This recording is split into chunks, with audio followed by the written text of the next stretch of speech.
So I don't know about you, but in recent months, I've seen an absolute flood of different channels targeting the over 40 niche, especially in the YouTube space. But just about everything now seems to be like targeting people if you're over 40. If you're over 40, you should be doing this. If you're over 40, you should be doing that. And it got me thinking about me and my niche and what I'm doing. I've been doing YouTube for about 10 years now, on and off, and everything from faceless channels and obviously now this branded one. And I'm over 40. I'm 44. So I fall into this space. And I'm starting to realize that it is a massively underserved demographic. And maybe it's one that you should consider serving. Maybe you fall into this group. Most of us don't even realize that the actual biggest growing space of people, the biggest cohort of people growing on YouTube is the over 40. We are the biggest group in society and we are getting older. So those of us that were 35 when we started YouTube or started watching YouTube or perhaps a few years before, there was no older demographic before, but we are now that older demographic. And with lots of short style content and everything else, most of the younger people are going to the likes of TikTok, Instagram, and YouTube Shorts. Those are the growing spaces on the YouTube platforms, but they're also not the space where people engage more, create more community, sell more products and everything else. So it is a demographic that really needs to be served more, especially if it's going to be the biggest. It's about 60% of people are over 35 on the YouTube platform, and that's just getting bigger and bigger with each year. So you can see why people starting to mention this is why YouTube is starting to share out their content more and more. And it's reason some videos are going viral for some of these people. And it really does make you realize that there's a massive opportunity on YouTube for these older groups that perhaps didn't, older, we're not really that old, but we are the ones that perhaps have not been creating content for each other as much because we kind of think that most people don't want to necessarily listen to us.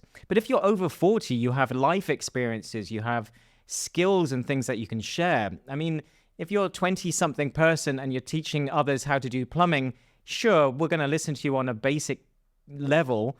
But if you know how to fix cars, you've bought houses, you've been through divorces, you've had experiences, maybe you've built a house, maybe you've, I don't know, cleaned windows. There's lots of different random things, both pains, outcomes, experiences, and also skills and training and other things that we have that we can share with others. And those experiences come across.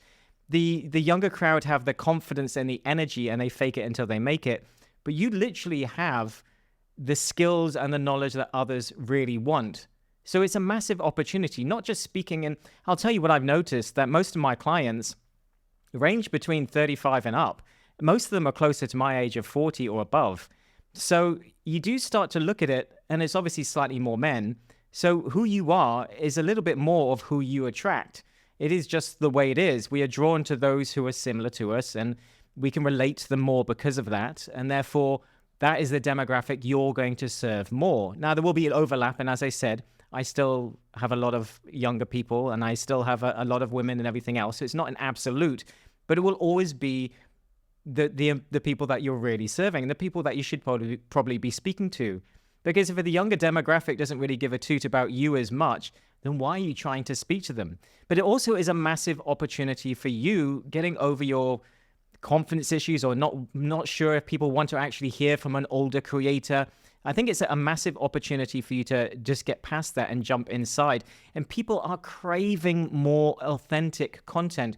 The rise of AI, and it's the reason I stopped doing faceless channels because I could see where it was heading, where everything is just so polished and sterile and robotic, and it's just a race to grab money. And don't get me wrong, there will always be amazing faceless creators out there who do really high quality documentaries or animated channels, but the sort of baseline in the middle is a bit soulless. And what it's leading to is, especially after the likes of COVID, many of us craving more connection, because being online, and there's a lot of loneliness out there as well, and being a solo creator or an entrepreneur or something like that is quite a lonely thing. Obviously, yes, the rise of AI has meant that we want more community, we want more human connection, and yeah, it's just led to more authentic content actually performing better. And we're seeing less polished content, less editing, going better. And don't forget that podcasts and all of this type of long form content is growing nearly as fast as the likes of shorts. So there is a craving on both sides for more longer form and the short form as well. But the short form doesn't really make much money. I think there will be a place for short form, and I won't bore you too much about that, but short form will definitely be the way that we shop and buy things in future. There's a lot more affiliate things coming out onto YouTube. The AI is really going to start partnering with shops and other systems as the AI gets smarter about basically product placement into different things. So I think shorts have a massive part to play in the future, and YouTube knows this, but it's going to be in a very different way. It's going to be a way to sell products and everything else. So I think if you want more connection and creativity and everything else, I think the long form content is here to stay, and that's where people are going to go for that. In my opinion, well, from my experience of channels, it's what you make the most money in. Long form content makes more money in terms of ads, and obviously that could potentially change. But in terms of us being able to get people off the platform into our own communities, our own products, our own everything else, it gives you many more ways to be able to monetize your content and everything else right now. So I think it's a massive opportunity for those of us. I also think that it's easier than ever. Now, if you've been worried about starting because of all the techie side of everything else, and most people I speak to, they've seen the faceless side and they want to jump on the faceless because it means they don't need to be in front of the camera and they can just learn some skills or pay somebody to edit a video and maybe just do a voiceover. And I think what you're missing out on is a lot of other skills that you're going to learn. You're going to learn a lot of really valuable skills that are going to make you money in the long run. But it's also easier than ever. You can now record on tools like Descript. They do most of the editing for you. It transcribes it, and you can just edit the text itself. Most of the cameras now track your face. They're very forgiving. They auto smooth. They forgive the lighting. They fix the low light and the highlight. It's easier than ever just to get a pretty good webcam. I'm recording on a 4K webcam right now, not even using a proper camera, and I've just got a decent light.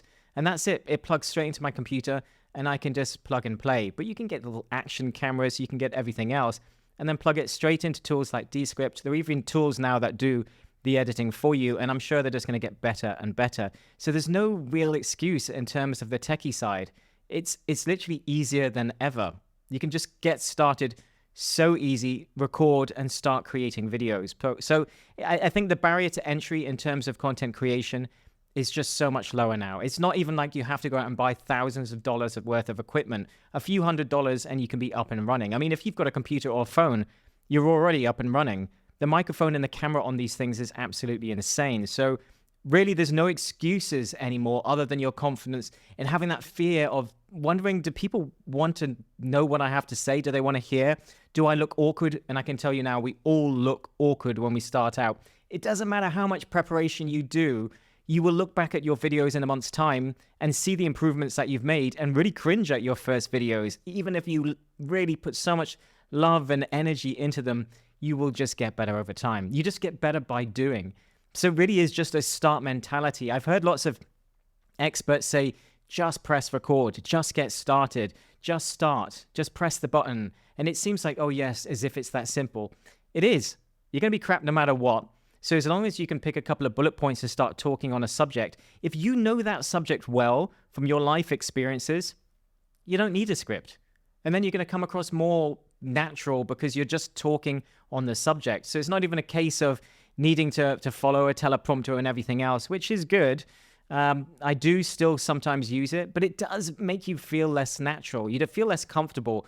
And if you're going to be speaking to a particular audience, and this is where the algorithm is going to change, and I'm going to be making more videos on this very soon, because the algorithm is no longer about trying to tap into a niche or particular audience. Maybe a little bit if you're trying to do sort of more of the SEO search side, but for the most part, the algorithm is so smart now. We always talk about it as if it's sharing out your content to a small audience, then a bigger audience. And it's the easiest way for us to explain it. But it's not how it works. It targets an individual avatar and it pulls videos to them. So your videos need to be made for a particular person. And I think that's why people targeting the over 40s and the sort of things that make them, they're looking more into the person directly. So it's not so much by typing over 40s in your title, that just catches the attention of that individual. But YouTube is already serving it to that person. So it's not so much about you having to start saying that it's over 40 and everything else. If you're making content for the particular person that you're trying to target, YouTube and the AI of the algorithm is getting smarter and smarter all the time.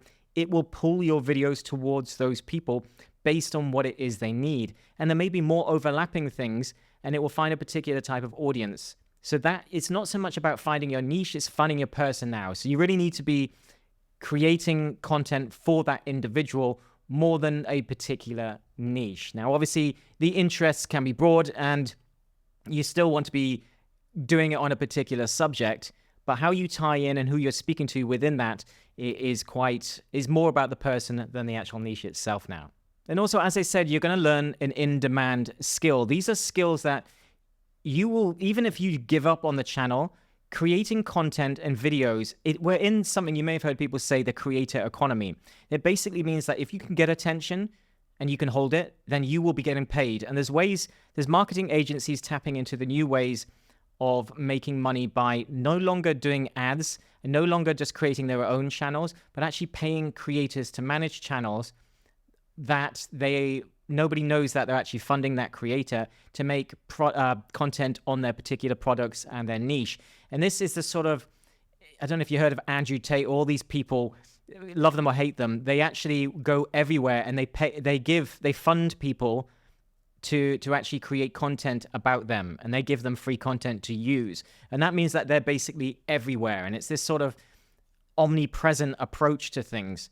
Now, if you can create content, you will be in the races no matter what AI does to your job and future and everything else. Being able to be on camera, being able to create content, being able to leverage attention, these are in-demand skills. So even if you end up working for another creator or another business rather than doing it yourself, you're learning really on-demand skills that are at the forefront of everything that we are doing these days. So we are in a creator economy. It is the new oil rush or the new gold rush or whatever you want to call it. So if you're in this actively, slowly getting better, then you are learning in-demand skills and you are improving, and you will be at the forefront no matter what AI does. So it's really important for that. But it's also, what do you want? Maybe you want to build a legacy by creating content for your grandchildren to see and understand who you were. Maybe you're talking about your gardening experience and your hobbies and everything else, and telling some stories so grandchildren or other people can go and enjoy it long after you're gone. Or maybe you want the actual freedom. You want to be making some money online. You want a side hustle, something that you can start to invest more time into so that hopefully it can actually replace your job and get you out of the 9 to 5 early so that you have the freedom to travel the world. And this is why I do it. I do it because I love being creative. I love making money online, but I did it because I was in hospitality and events and everything else and running venues and different things for about 15 years. And then I started a business and it went into liquidation.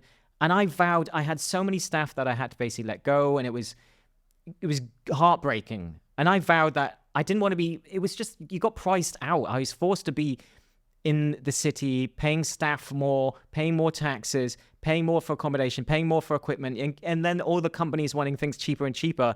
You just got squeezed, and it was just hard work. And you just thought, and people just became such a variable. So I vowed that I wanted to work online. I wanted the freedom. I wanted to work from my laptop, and I didn't want to be tied down anymore.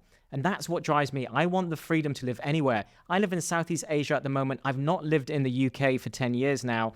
And being able to have the freedom to move around anywhere, to make money in different ways, the freedom is everything to me. So whatever it is that you want, having freedom, having the confidence that comes from learning how to be on camera and everything else. I'm an introvert. So if I can learn how to do this, you definitely can. Trust me. So you just learning to be on camera and getting comfortable, the confidence and the mindset and everything else, it really is good for your mental health. Like I've almost thought about creating content on this to tell people just to start a channel because it's good for your mental health. These interactions and learning how to speak and being on camera and the presence and just flowing with conversation and everything else, you're having to do multiple things, and it's just really good. It's great for your mental health. It's great for your confidence. It's great for the skills that you're learning. And it's great for the freedom lifestyle if that's something that you want. I mean, you could just stay at home and record videos and that sort of thing, but it gives you some purpose as well, something to work towards. So as I said, it's not even necessarily about making money, although that's a great benefit of it, especially if you do it in the right way. Then there's a great way that you could build a community, a base around it, and then have products and monetization linked to that based on what people ask you for and everything else. Or you could just get ad revenue. There's always going to be some money. It just changes over time. So anyways, I mean, if you would like more training on this, we do obviously have a free community. The link is in the video description. There's a full course in there. It's completely for free, and you can get direct access to myself to ask any questions that you want inside. But if you're considering starting a YouTube channel and you're over 40, then I really recommend that you just start. Just start doing it, or at least, as I said, join the community, ask some questions, and find out more information. Or again, you could just post below this video. I hope you enjoyed that. Thanks for watching, and I'll see you inside the next one.